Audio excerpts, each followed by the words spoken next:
तो hi friends, जय जगन्नाथ। आउ एक नुआ इम्पोर्टाट खबर को जनवा चाहती। तो फ्रेंड्स, ओएसपी आईआरबी नोटिस आसीगला जैक एडमिट कार्ड नोटिस। तो आसतु केमी कौन चेक करवा, आसतु देखा।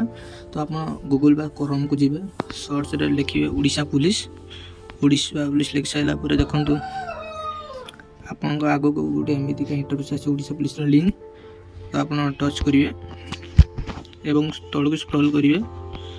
तौक स्क्रॉल कर सारापर देखु आपण पाखर 3टी लिंक आसो, फास्ट, सेकेंड, थर्ड। तो आप सीधा थर्ड लिंक उपर टच करेंगे। टच कर सारापर तो देखु नोटिस आपण आगू बाहरी आसो। देखो फ्रेंड्स, नोटिस नोटिस आप भल भाव पढ़ी ना। ओएसपी आईआरबी ये नोटिस आसी देखो डिटेल्स आसी आप पढ़ी ना। कौन आसे alerts E admit card of the post of constable स्पॉय in battalions will be made available very shortly on the portal of Odisha Police State Selection Board OFSSB. Candidate concerned are advised to regularly visit the portal to download their admit card.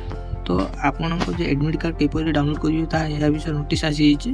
तो आसी ना admit card आसी ना, तो जल्दी आसी admit card.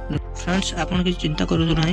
आगू जेकोसी important notice आस आपको प्रथम वीडियो करके आपको जनईदेवी। तो निश्चित रुहतु एवं आपण काम लगी जातु।